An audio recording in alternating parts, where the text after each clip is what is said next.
Good morning. Welcome to CARNY to Congress podcast, brought to you by Baywater Exclusive Boat Club. I'm here today with my great co-host. Jake Timonio. I have a new camera. New camera angle. New angle. New angle there. And we have our guest this time is Michael Nachef, a friend, a club member, and a person I've learned a lot from the last 6 years in politics. So we'll have a lot of fun with that. Michael? Great welcome. to be here. Yeah, appreciate it. Thanks for coming out. You're dressed really nice. We're just getting done with work. And again, this is recorded before, so it's not 6 o'clock on a Sunday morning for sure. I'll be sleeping. So were you. Hopefully your kids will be too. Michael Nachef from Lee Health, and just been Southwest Florida. How long you been here, Mike? How long you been in the club?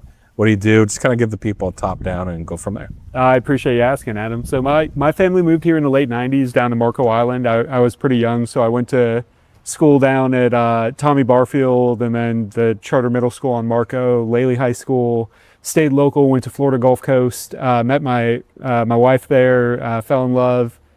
We've now been married for over 10 years. We have 4 kids. We're keeping busy. I was thinking about that. It's amazing. I mean, you know my kids. They have a lot of energy, and so keeping them busy is always fun. And oh yeah, experience that today. The club certainly helps with that, right? We have a good time. Their age ranges are 6 to 8-year-olds and 20-year-old. Okay. So we've got a big range. Our oldest daughter is actually a junior, where Felicia and I met at Florida Gulf Coast now. And already a junior. Wow. Okay. Yeah. She's much smarter than I think I was, certainly, and she's advancing quick. And so we're super proud of Chloe, and she's looks just like her mom, and sharp wit just like her dad. So she's doing great. Good. So how long you been in the boat club now? It's been. We've been members since 2022, I think. Mm-hmm. Yeah, 21 or 22. Yeah, so you've been in the club for a while. And it's funny, Jake, so when I first went to Tallahassee and was just there, I hope that's not connected to anything. It's supposed to be. No, probably it's not. So good. Jake's working here. Jake's working at the time here. So when I first was elected in Tallahassee, and we were there with COVID and everything like that, there's a club called the Governor's Club, and when you're first, as you're elected, you're not supposed to go there.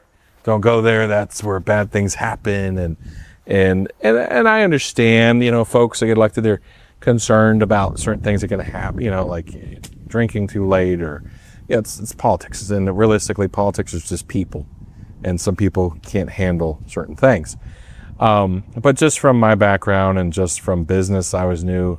A lot of stuff gets done after 5 o'clock. And it's just kind of interesting. So I would show up to this place. A couple of us went in there. It was Jim Mooney, representative from the Keys, Kaylee Tuck, representative from Highlands County, a Democratic representative, Dan Daly, from Broward, and myself. And we would just show up, and at that time there was the minority leader was Bobby DuBose, Representative Bobby DuBose.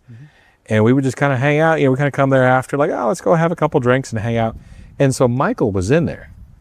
And what was great about Michael is you go in there, all right, and he's just full of knowledge, Jake. He's just full of knowledge. And I could just have a drink, because I do talk a lot, but sometimes you just want to kind of just listen. And Mike can just go off onto some stories and just talk about the history of what happened. And it's amazing. You could just sit there and just nod. And Mike just goes on, and you learn a lot. And we're going to talk about a couple of those stories today, if you don't mind. Sure. Remember, we were talking about, Garrett Richter, Senator Richter, and the Rick Scott story, which was pretty interesting. Mm-hmm. And how long were you in aid? How long were you in the process? Because you went to FGCU, right? And then you went right up to DC, or how did, I'm not to DC, but to Tallahassee. Yeah, great question. So when I graduated, I had taken the LSAT. I had done pretty well. I was planning on going to law school. It was 2010. The economy wasn't great. I was fortunate not to have a bunch of student loan debt. So at the time I was applying for law schools, I decided to apply for jobs. One of those jobs was to be a legislative aide to State Senator Garrett Richter. I was great guy. Fortunate that worked out. Richter is just the best guy in the world to have learned from. And I could spend this whole podcast just telling you stories of his life and what he imparted on me. One of the real important ones that he tells everyone is something his father told him. A great recipe for life is to learn, earn, and return. Spend the first few years of your life learning everything you can, then the next few years of your life earning everything you can, and then the rest of your life giving it back, right? And that was a really great recipe. What I've learned in my own time is that you have to keep doing all of those things continuously. Never stop learning, always try to keep earning, and give back every day. And that really launched me in a big way. Senator Richter's mentoring of young people really taught me a lot about what it means to give back and invest and broadly stay involved in all the community nonprofits and all of that. And so I worked for Garrett for 6 years. And in those 6 years, that was back in the time when the legislative aides could present bills in committee. And so Senator Richter would file between 60 and 80 bills in a legislative session. And in order to be able to meet quorum in a number of committees, the members had to have their staff present the bills in the committees that they could not leave to meet quorum. So it gave me the fortunate opportunity to present in committee over 100 times and really develop a rhetorical style and learn how to build strength in the moment. So he imparted a lot of trust in me. He taught me a lot. It helps that I have a fairly strong memory. I retain usually what I see. You know that from my ability to tell stories. Mm-hmm. And it's been fun. So I enjoyed every day of that very much. And when he termed out in 2016, Senator Pasadomo from Naples took that seat, and I'd intended to go do something way outside of the state legislative process, and I ended up being recruited by my current employer, Lee Health, and Jim Nathan, the former CEO. And I am really glad I let that happen. So I've been at it for 10 years with Lee Health, and I could not be more blessed every day to go to work for something I really believe in and to advocate for that system. And your position now at Lee Health is? Chief of Staff. Chief of Staff. COS. Yeah. It's a pretty big deal. How big is Lee Health now? Largest employer in Lee County, right? That's right. And in Southwest Florida, we have 17,000 employees at Lee Health Plus. We have over 1,000 employed physician and advanced providers. We have more than 4,000 employed nurses, 4 adult acute care hospitals, 2 specialty, a children's hospital, and a trauma center. We are really deploying in a large way exceptional care across Southwest Florida. That's more than 3.5 million patient contacts a year too.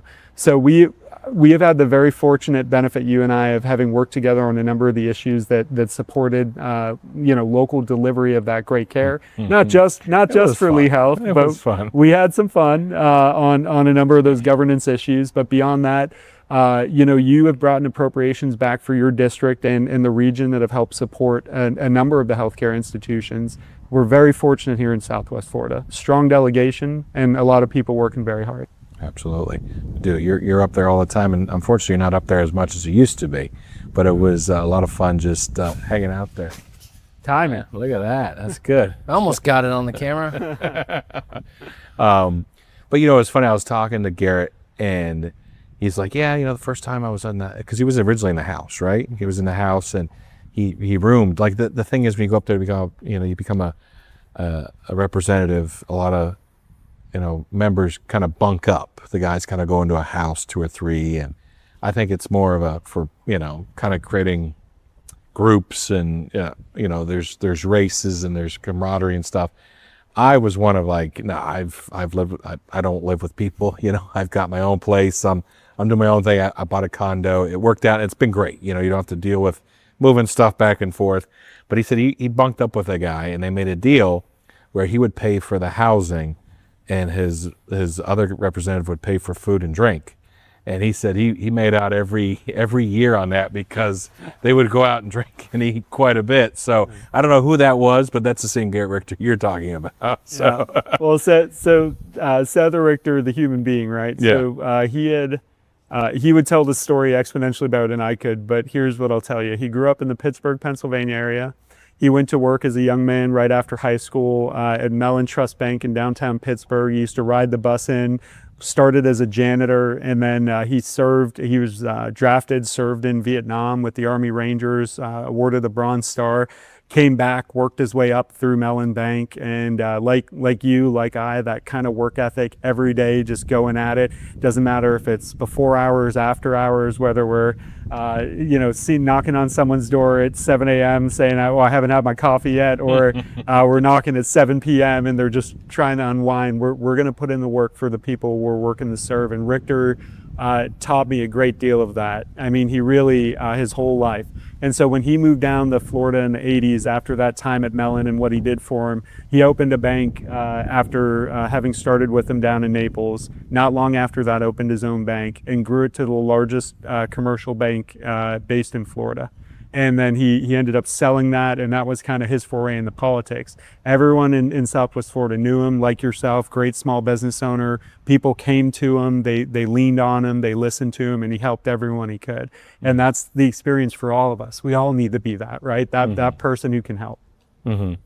So what was this? I remember one time we were talking, and it's, Governor DeSantis has been the best governor we ever had in Florida, and there's nobody better.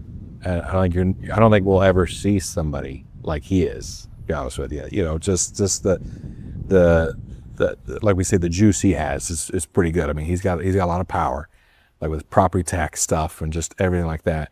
But what would happen with Rick Scott? I remember there was something going on. There was kind of a fight, and you want to talk about that story a little bit and see what was it was pretty wild, Jake. I guess it's a pretty good story. So well, I think we'll save the majority of that story for another day. But what I'll say today is this. Yeah. There was a point where Senator Richter, who was the pro tem of the Senate for 4 years, was working very hard to represent the Senate president, and Governor Scott at the time fundamentally believed there was a responsibility of the governorship that he should be doing, and so the way the story will unfold one day is that we'll hear a line that Governor Scott left that really imparted on me a good life lesson, and that life lesson was there are a lot of very important and powerful people in Florida politics.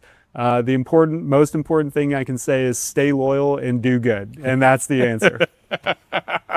Yeah. Okay. That's fine. That's. It's just great. It's just the governor just walking around the building. That was the main thing. And it was, it's kind of crazy how, certain folks lose sight of that. And it's just a different animal. And what happens in politics is certain people get to a certain point and they just don't understand. Just having a conversation goes a long ways. Just walk around the building and say, "Hi, how you doing?" The same is true of politics and business, right? Mm-hmm. To be seen is to be loved. You need to be in front of people, you need to listen to them, and you need that. If you want to drive legitimate results in this world, you have to be willing to actually compromise, to work with folks and to hear them. Yeah. And that's something that kind of retail politics and business leadership, that's something you're great at, right? I've observed it for many years.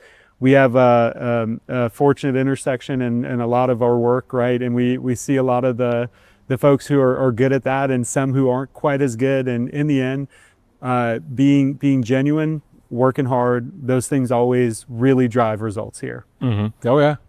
It just don't be a dick. It's just the easy way. Just don't be a dick. Process. But it's tough, and that works across aisles. Even we have a supermajority in Florida. But just because I don't know how many times I've talked to members, and I'm in my 6th year now, and now you kind of have some seniority there. We're coming into 7 and 8, so that's when you're at the top of the heap. But just telling people, we won. There's no reason to dance on the goal line. There's no reason to just dance on the grave. It's just not doesn't end well for you.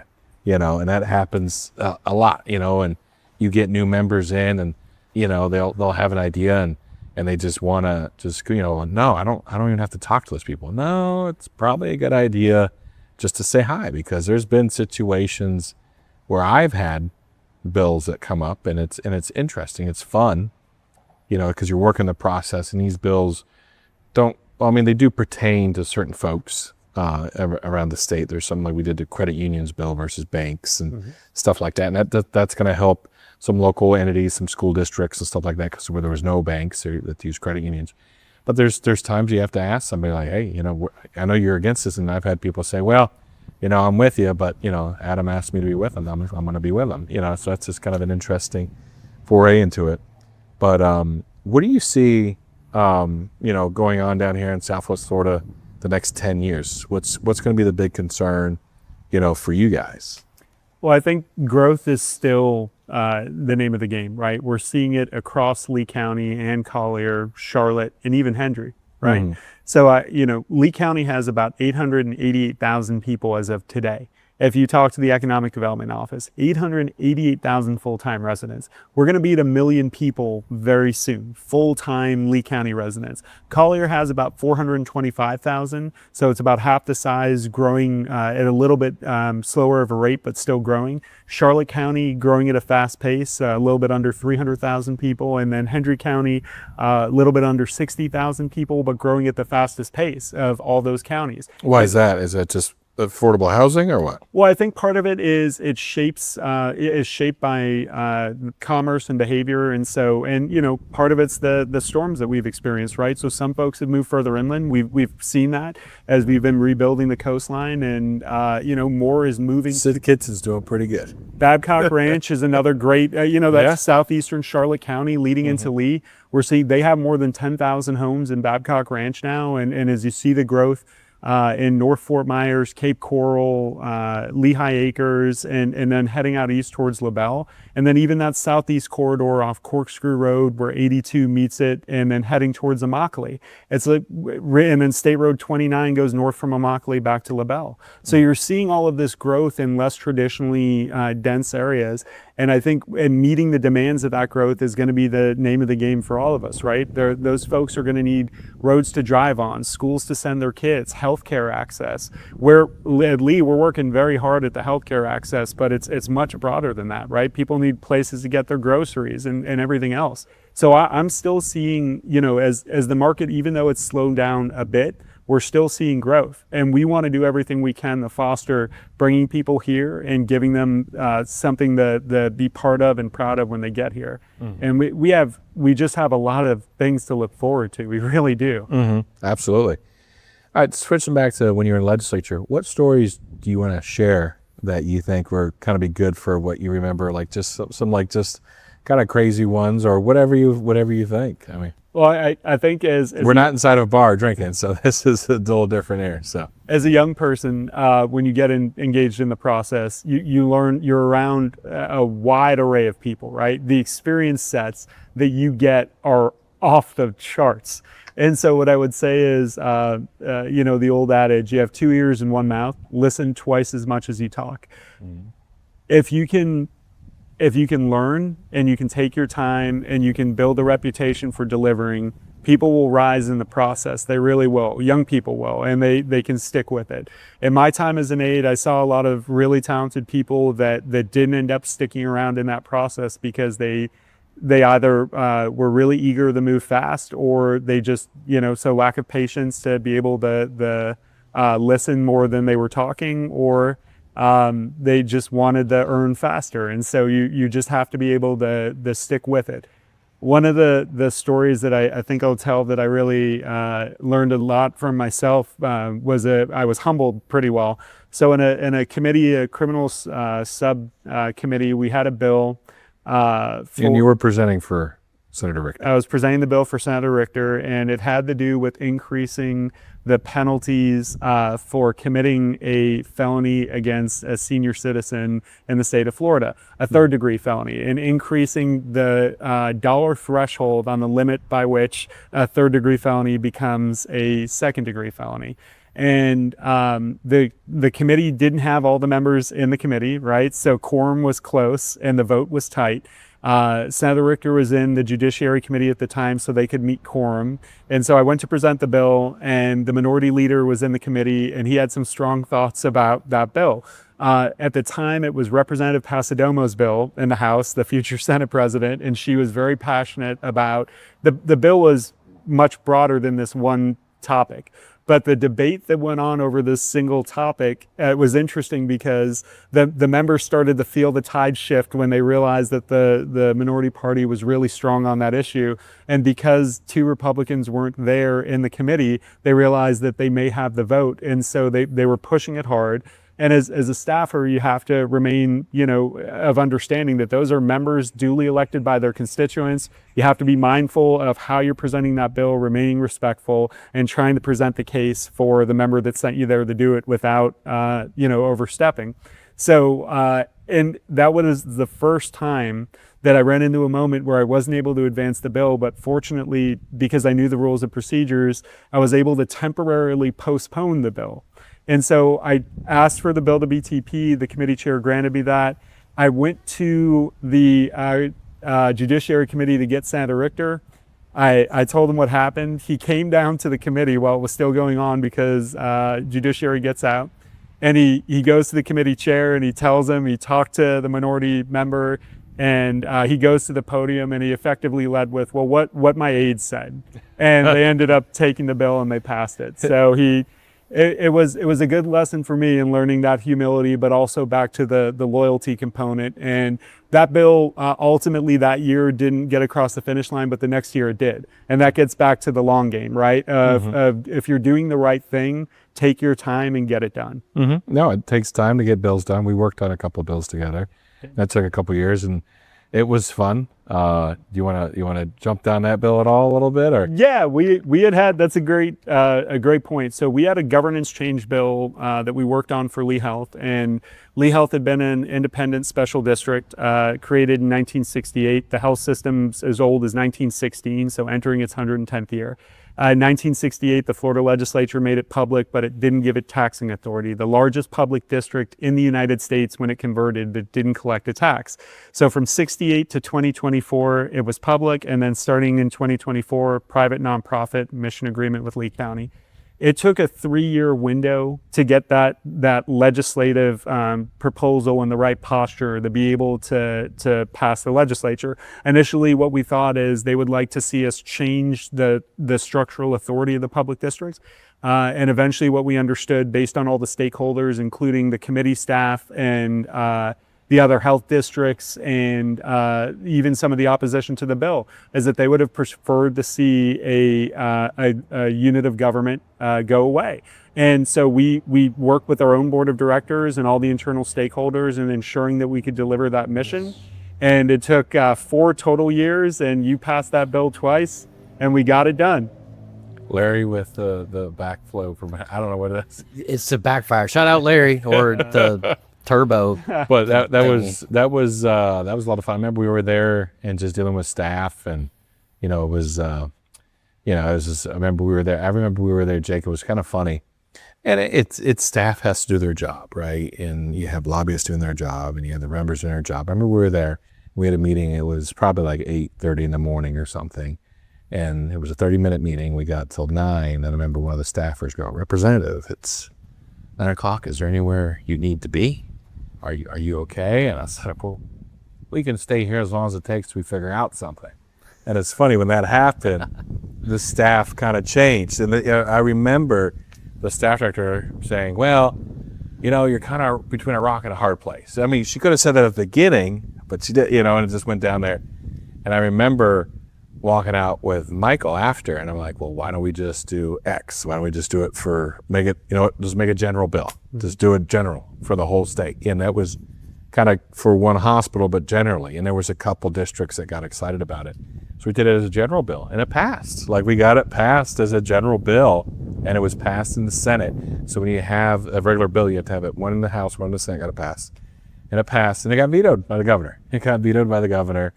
But then we came back the next year, and we walked right. We had some other lobbyists that were fighting against it, because there's an issue that happened in Florida under Rick Scott where he got rid of certificate of need. So whenever a hospital had to be built, you had to go get a certificate of need. You want to explain that a little bit? Yeah, sure. What a certificate of need? Yeah. Is there like a board? Yeah. Or what, kind of like, So the I don't even know what that means, but that's what I knew that. I knew that part, but I knew the certificate of need was the Department of Health had to approve whether or not there was a need for a healthcare service. So for instance, a hospital, an acute care facility, if you're going to build a new hospital, you have to go to the Department of Health in the state of Florida and ask for approval to build it. They would look at all of the discharge codes for a particular area and say, there are enough people in this zip code utilizing hospital services that are having to travel far enough that that makes sense, right? That yes, you can build it. The reason they did that is because they didn't want an over proliferation of hospitals because they're expensive, right? I can tell you we're building one right now that's going to fall just short of $1 billion investment because that's how much it costs to build a hospital under today's practical standard of what must be in the room, who must be providing the care, how much space you need to have between the floors for Ethernet, like all that stuff. So when you think about the way they were doing it, it certainly made sense. They still do it for trauma centers, for hospice, for nursing homes, right? But when they repealed it for hospitals in 2019, that sort of changed the dynamic. What it meant was any private nonprofit or any private for-profit could build a hospital anywhere in the state without restriction.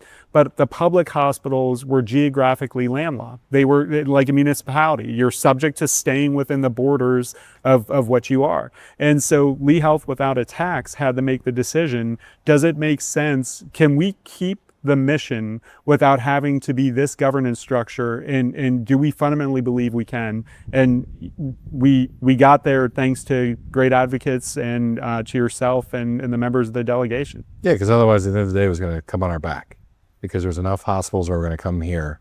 Simply put, more hospitals are moving into our area and they're cherry picking the stuff that makes money. Right. So then you're just stuck with this hospital. Now then we're stuck with a tax, right? And it was crazy is it got passed. And we had to fight, some other hospitals because they didn't want it. They wanted to kind of let something die on the vine and buy it cheaper later. And then we got through the process, got it signed by the governor. Everything was good. And then Michael had to, Lee Health had to kind of put this whole process because you had to, what is it, transmission? What would you call it? You had to transition, I guess, to a not-for-profit. And while this was all going, there was a certain time because there's a lot of stuff that comes down from DC where we were talking federal dollars because it's a safety net hospital. And Jake, wouldn't you know there happened to be a hurricane coming right as this, because there was a certain date that it had to be done because there was like a 3-month clock or something, or something like along those a clock that had to be and when it struck 12, it had to be done. Well, here comes a hurricane. And it had to go to the county commission because entirely Lee County owned this hospital. So then there were some folks on the county commission that were kind of like, we have some concerns. Well, there was entities that were interested in it, and the county's like, well, we're taking we're not going to vote on this because we got too much going on, hurricanes coming, all that. So actually the governor had to get involved. You want to touch on that a little bit? Yeah, absolutely. It's kind of like a perfect storm of stuff, and it's like checkers, right? And there's always parts that are moving. But yeah, you want to touch on that? Well, just real quick, we'll have to clarify. Lee County never owned the hospital, so We'll have to cut that part. Yeah. But the part where they did have to vote, so the law created a timeline, and it said from when your board votes to start until the end, there's a 420-day specific period of time and 3 sub-points. And by each point, you have to make the next vote, next decision. And then when you get to the end, your board and the county commission have to vote to accept the mission agreement. So we a little bit more than 3 months. Right. That's all right. So it took a little over a year from start to finish, but we, not long after the authority was created, the board decided to explore it. And then after a 3-month study was conducted by Kaufman Hall, the results of the study said, we believe it's in the best interest of Lee Health and the patients they serve to make this conversion. So then the next 3 months were spent in terms of building the structure to do it. And then the next 3 months were spent in negotiating with the county and building that mission agreement to see if it could be done. But of course, to your point, when you get to the end and there is a deadline and then a hurricane's bearing down and the county closed for the week that the vote was set for. So we had reached out to the governor and the director of emergency management, Mr. Guthrie, and we asked for some assistance because the law didn't contemplate a pause. It would have necessitated starting over that 420-day process. So they looked at it and they said, it's clear what the intent was, that the process finish. How they vote is up to them, but we're going to give you the time to finish it. So the governor, through Director Guthrie and an executive order and an emergency order of the authority created under the hurricane, they extended the clock, and in that extended clock, we got it up for a vote, and the county commission ended up passing it unanimously. It's politics. It's politics, Jake. It's all. This is kind of like a. People will be like, "This is so boring." No, I don't think so. I don't think so. It's kind of interesting. It's just an interesting look at insight. Like, this is how we could be there at the bar and just talking and just listening for a lot of stuff. So, but well, something you said earlier too, right? Like just talking about that history. You talked about how Governor DeSantis is a great governor. And that's true. And we've been fortunate for the last several cycles. We've had some strong governors, right? As we're watching the storm brewing behind us. Same as last week too. Yeah, by the end of it, my hair was just blowing. So with these governors, we've seen the modern governorship in Florida really develop into something that it wasn't prior to, let's say, the 1980s. And as each, from Governor Martinez on, you've seen each governor get a little bit stronger in the way they exercise the office. And they've all had their own spin on it, right? But in the last handful between Governor Bush and, even Governor Chris to a degree, Governor Scott, and now Governor DeSantis, all of them have put their stamp on what they think the office should be in response to the needs of the state. Florida, think about it, now has over 24 million residents as of today, right? Mm-hmm. It's huge. The growth has been unbelievable. It's something to really applaud. And so now we have a state that is millions larger than the state of New York. New York's state budget is twice the size. New York City's budget is about $9 billion larger than the entire state of Florida's. The governor just signed a $117.5 billion budget, right? Mm-hmm. State of New York, I think the city of New York just passed a $126 billion budget. That's so crazy. When you think about, it's efficient. There's always more to do. We always have more people to help, without a doubt. But I really, if I were betting, I would bet on Florida. This is a great place to live. I was talking to Airbnb, some representatives from Airbnb this past week. I think the number one country for Airbnb, like if it's like just you went down to it, France is number one, number two is Florida. And then like 3 is, I think, Italy or something, and 4 is California. That's how it compares, just the amount of people that use this. It's like the World Cup. Everybody comes here like, oh my God, this is amazing. This is, crazy. But yeah, Florida's definitely booming. Speaking of the World Cup, we got a game tonight too, right? So we're playing Bosnia-Herzegovina. The United States has to, that's right. Yeah. Go USA. I remember the World Cup when it was here like in '94, right? I was 10. I remember, seeing it a little bit, but man, it's like crazy now. These people are insane. But it's a great, I love seeing all the videos where people come here from, out of the country, like, this is amazing. You get a free refill on your Coke. You just take it up there and they bring you more. This is so good. And then you have the funny ones where the guy's going back into, France, and he goes, this doesn't look like your passport. I've been in the US for, 3 weeks, and he's ginormous. It's kind of, this is not you. No, it's me. I've been in the US for 3 weeks. So, well, that's, there's something really good about what you're saying there. It's experiencing the United States. It's hard not to love it when you get a taste for that freedom, that ability to, engage in the world as you see fit. And that is the liberty. We're coming up on America 250, right? Mm-hmm. Today's July 1st or July 2nd. Yeah. We have 2 days before we're celebrating the 250th anniversary. Yeah, well, yeah, pretty close. Yeah, all right. So we have, wait, hold on. So this would be the first, yeah. All right, my bad. Yeah. So, all right. When this airs, it'll be the 5th, but yeah, so. So coming up on it, we're about to celebrate the 250th anniversary of the Declaration of Independence, right? A celebration of the United States. And in that, as we're sitting here in Southwest Florida, and the state that Europeans reached first and colonized, and that, in the 1830s became a state, we're here in this moment in time, and we are the lineage by which has to carry the United States forward. We all have a part of it. And so it's Abraham Lincoln who said, wherever you decide to stand, plant your feet and stand firmly, right? Be great at whatever it is you decide to do, and that's your contribution to what is America. Yeah, no, it's crazy. I did some traveling this past week, and I was coming back from Boston, and we were there, and I was talking to a guy who was just sitting next to me, and he was a Paraguayan, and they actually won that cup, which was that game, which was crazy. And he's from Paraguay, and he's traveled around, and now he works for I think it was Univision. And when we were sitting on the plane, people were taking pictures of him. I was like, all right, this guy must be somebody. So usually you don't talk until you land, and you get the quick 2 minutes, And he said it was amazing. Like, he came here 20 years ago, went to Chicago, but now he's flying all over the country. He's based out of Miami, but he had to go to Los Angeles twice. Then he went to San Francisco. Then he went to Houston, and he goes, these stadiums here are so amazing. He goes, everybody says, can America handle this? These stadiums are amazing. He goes, I'm in Houston, and it's hot. And you go in this building, and you go in the stadium, and it's cold. And you have 80,000, 70,000 people in there.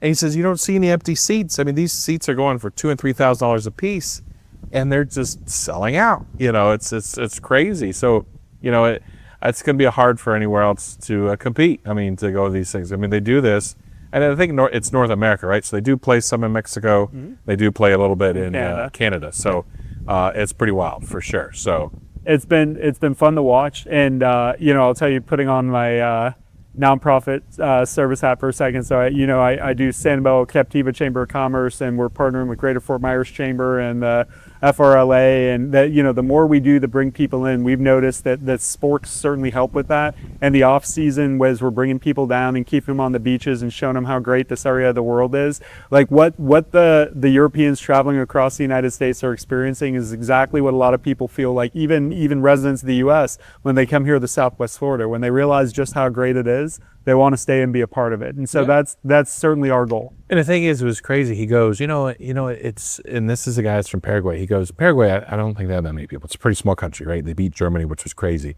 He goes, in this country, you can have beer. You can drink in the stands. Paraguay, we could never do that. And he goes, you go to other events around the world, like you go to Europe, if you're a German supporter, you go to your side. You're English, you go to your side. It's against the law to sit with the other, because they have so many fights and there's arguments. He goes, here, you see everybody just sitting together. He's like, this would never happen anywhere else. Like, and he says, everybody's happy. Everybody's hanging out, talking, and they're taking pictures, and it's just a cool experience. We don't fear the debate here in the United States, right? No. We celebrate the difference, and that's part of what makes us great. Sure, it's a little rough and tumble sometimes, right? Oh, but yeah. we would take this form of government over anything else. Yeah. How we doing, Jake? You worried at all, or are we good, buddy? Yeah, we did this last time. We were very good. We didn't get blown away yet, so we're doing all right. Let's see how much time we got left. Okay, so good. We'll probably get some weight on us a little bit, They're both fine. Blowing the hair around. It's okay. So, I mean, that's talking about the tooth fairy, all right? I mean, it's going to be great in DC, but it's everywhere. What do you guys want to do? Well, there's on Sunday. What do you guys plan on doing on Saturday for the 4th, for kids? What are you saying? We're going to head out to Sanibel for the parade in the morning, and we're going to do a golf cart parade out on that. Then we're probably going to be out on a boat here, and we're going to head out hopefully to Lover's Key and either New Pass or Vic Carlos Pass. That's where we like to go, and then we'll spend some time enjoying sparklers and fireworks and just stuff for the little, so they really enjoy it. And I really want them to remember this. Welcome back, folks. A little bit of rain. We had to move in here, change the pace back in here. So we're in our soon-to-be ship store. So we're gonna have drinks and shirts, and we finally got the permitting done, so it's gonna be good. I told the kids when they come back, there's gonna be ice cream. They're like, ice cream? I was like, yes. Families are gonna love it. Felicia's like, no. I was like, who wants a cookie?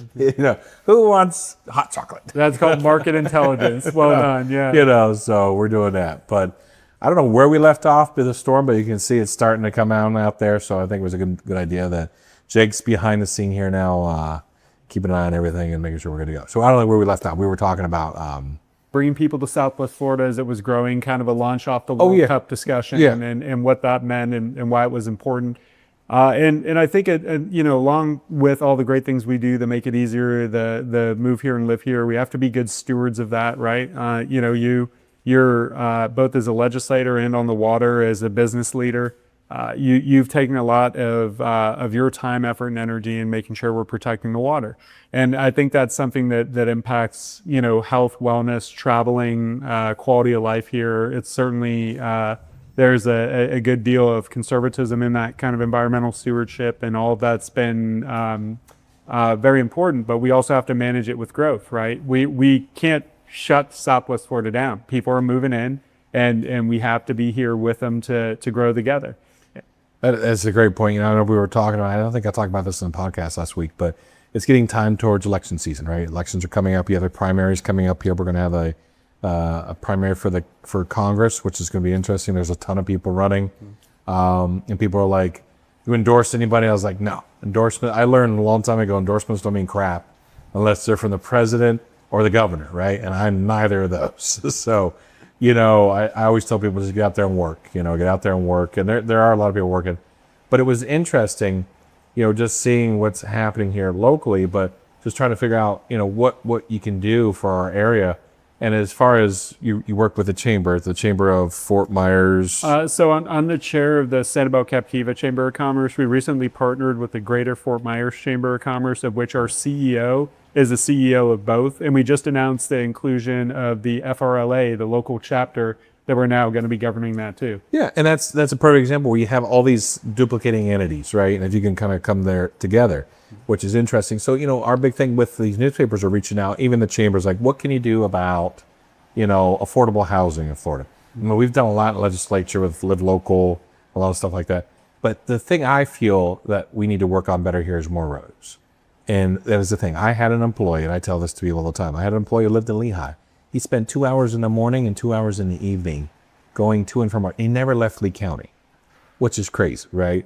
A couple years ago, I tried to put a study together. I learned, this is how you learn this stuff, right? I stuck it on one bill, like let's do a study to merge Lee, Collier, and Charlotte County, okay? Bill died, didn't work out. Didn't do it for years. So last year, I put it in 4 different bills, Michael. 4 different bills where the study, where one bill would die, I pop it over in another one. And another bill would die, and I pop it over in another one. And I would amend onto this and onto that.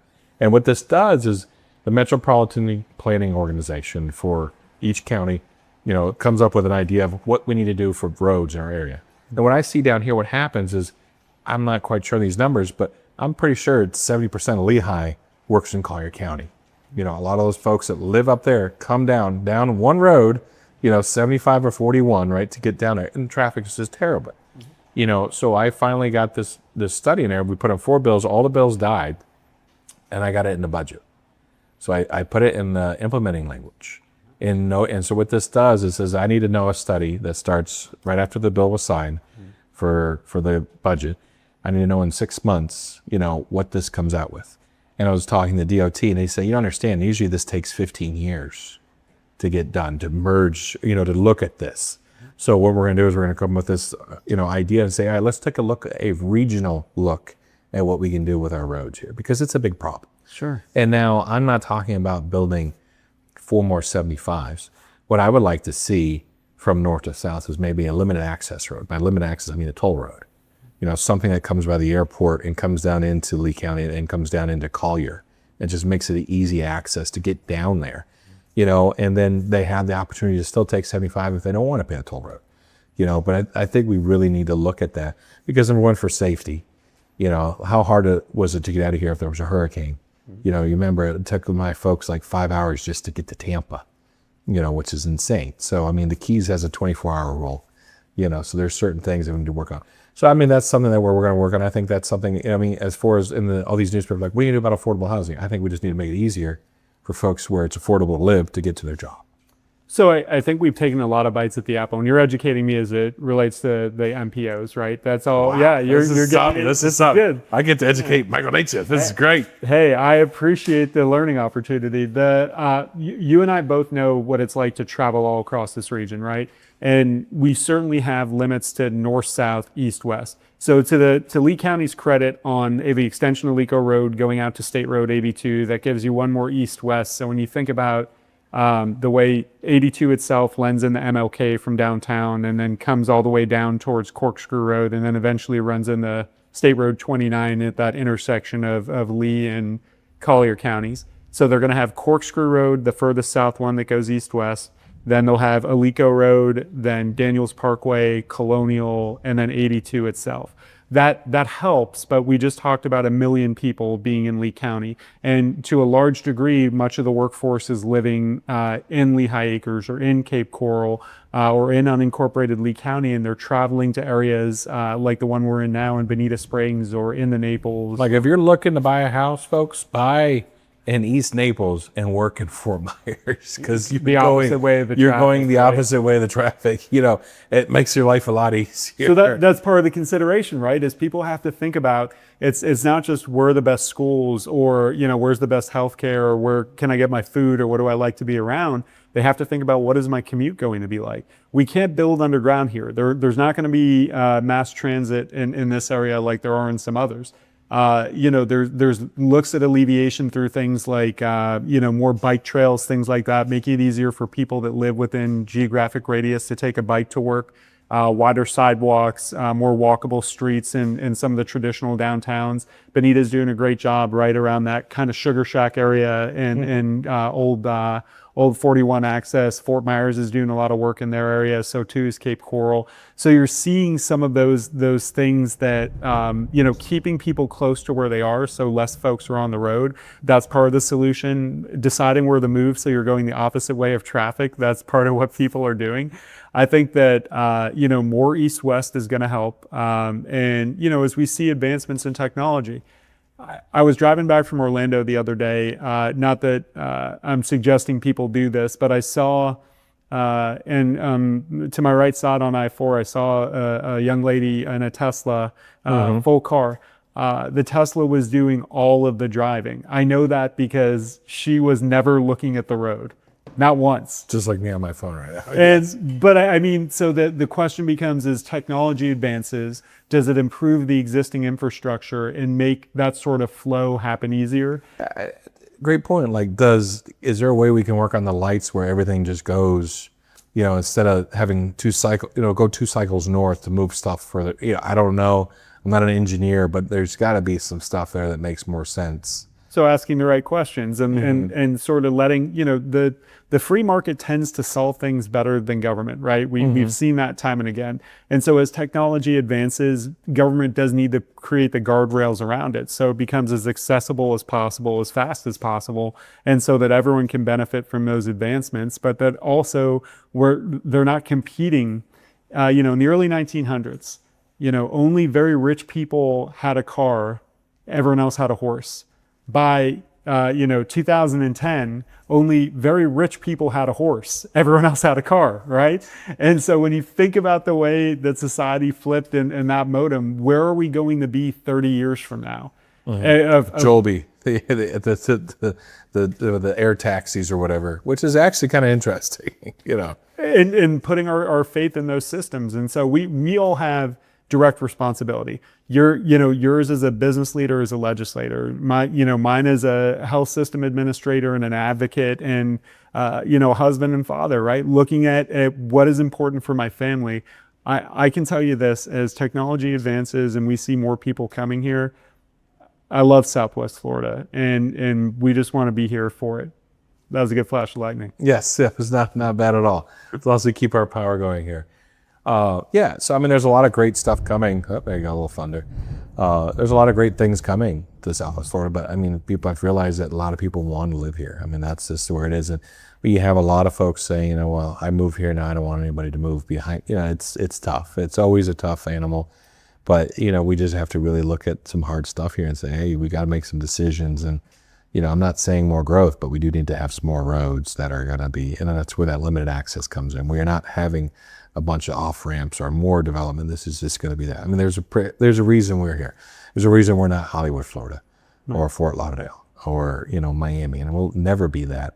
Maybe 100 or 200 years from now, probably, but not in our time future. I mean, this is going to be a different animal. I remember talking to the MPO board, and we're talking about, I go, well, do you want your grandkids sitting in traffic all the time? Because you're all going to be gone by the time we talk about this, so. Well, okay, so to that point, think about like Duval County, Jacksonville, right? I think we are on the precipice of being like a Jacksonville. That's the size and scope of what's happening here in Lee County. But they're a single government entity, effectively, right? And the city is the county, and vice versa. And so when you look at the size, scale, and scope of what that county is being deployed like, and you think about what's happening here regionally between the 5 counties in Southwest Florida, coordination's a good thing. Making sure we do it right in respect to the law and the people that are working on it absolutely matters, important. But it's okay to ask tough questions to see if we're doing it right.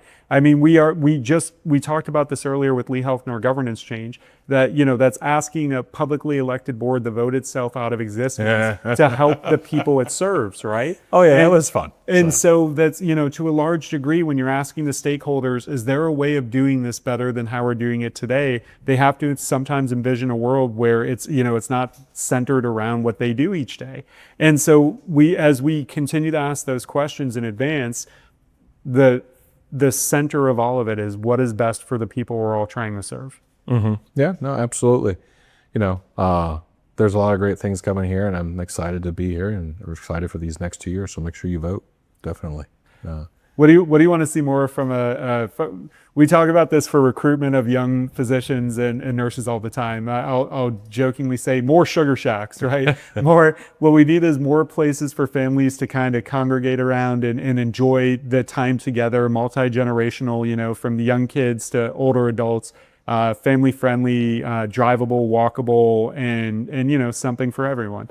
So how do we encourage more of that kind of development? I mean, the boat club here is a good example of a business that draws people out from all walks of life and ages. We have 70 boats here, and you don't have, and we have, 550, you don't have 500 boats out there. So this is a different way to get out there and utilize everything on the water and just have the fun. You've had all the fun without the hassle, right? Because it's a big investment to buy a boat. Jeez, you're talking to buy a decent boat right now, you're talking $100,000. Just right out the door, boom, that's what it is, And what's tough for you, right? I mean, you're a dad and you have kids, and you have 3 kids, 4 kids, and they're all busy. Yeah. And the thing is, what happens to a lot of these folks is they buy that boat and they're out there every weekend, because I put $100,000 or $150,000, we're going on a boat this weekend. And what happens to the kids? They get burnt out. You've seen it already with just having, you got boats with slides and your kids still get burnt out. Yeah. And they're young. They will appreciate it later in life, definitely. But it's just that kind of mentality, they're just like, there is nothing that will humble you more than being a husband and father, right? So Richter used to say to me all the time, Mike, you got to go home to get the disrespect you deserve. At work here in the legislature, everyone will tell you you're the smartest, you're the tallest, you're the funniest, you're the best looking. Go home and your wife will remind you exactly where you stand in this world, and that's a good thing, right? Yeah. We should all be reminded that everyone's an audience of one. Right. Mm-hmm. And we, that exercise and just living to be in that moment with those people around you. And, no matter how broad of a scale we work on, every day I go to work and get to do amazing and big things. And I still try to be home every day to make dinner. Right. Mm-hmm. Or to just be there with my kids for homework or whatever else. I'm able to do that because my wife's amazing. She's a great mom and just the best. I do a lot of community service, and probably, I'm always trying to make my way home. You are at a lot. I mean, you had a week off this week, so that's probably great for you. You enjoying it? We are, yeah. We did a little bit of time in Orlando. I told you about Discovery Cove, and then we're back and doing the boat. But even in that time off, we're always on, right? So how many phone calls, emails? We're always accessible in this world, and so that just we talk about the balance too, right? Everyone wants a shot at balance. My version of balance, and I wouldn't necessarily recommend it for everyone, is I'm on 24/7, and who knows how long that can last. It works for me. I'm energized by it. I love helping people. I'm never worried about what comes from that. I just help the next person and do the most good. But if my wife calls me at 3 p.m., I'll answer if I'm at work. If my CEO calls me at 3 a.m., I'll answer. And that's sort of the point, right? That's my version of balance, because I feel like I'm accessible to everyone who needs me, and it works for me. Now, for others, I wouldn't say answer the phone at 3 a.m. What I'd say is find what works for you and don't let someone else shape that. 10-80-10. I know we always said that, so for sure. Well, we'll come to the end of the show here. What's your favorite thing to do on a boat when you're in a boat club? What's your go-to day? Great question. So Besides forgetting lunch today, we're not going to bring that down. Yeah, so yeah, that's a good point. So we love going out usually around 10:30, 11, and we'll go over lunch. We'll head out to somewhere around Lover's Key. My kids love those beaches. Big Carlos Pass. Just running up the slide boat on the beach. They'll, we'll have lunch on the beach. They'll play in the sand. They'll play in the water. They'll go down the slide. We have run into friends constantly, right? Like my kids' friends just from school, like their parents, all of a sudden they're on the beach with them, or like adult friends that we know, and without calling anyone, people just show up, and all of a sudden you're having what feels like these small block beach parties where everyone's just enjoying each other's company, getting the chance to connect. you can't create that. It just has to happen naturally on a boat. Organic. Well, Michael Nachef, thank you very much for coming into the podcast. It was a lot of fun. A lot of stuff we learned here, so we'll have you back for sure. Bayswater Exclusive Boat Club, thanks for tuning in. We'll be here next week, every Sunday morning, 6 to 7, right, Jake? And where can they find it? You can find it anywhere. Anyways. Just Google Carney to Congress podcast, sponsored by Bayswater Boat Club. Also, you can go to Apple to subscribe for the podcast, go to YouTube, everything. Adam is sporadically posting shorts on Instagram and on Facebook for the Bayswater page. So the best way to find it is go to the website, carny2tocongress.com. And folks, thank you very much. We'll see you next weekend. Thanks to Bayswater Exclusive Boat Club, the exclusive club of Southwest Florida.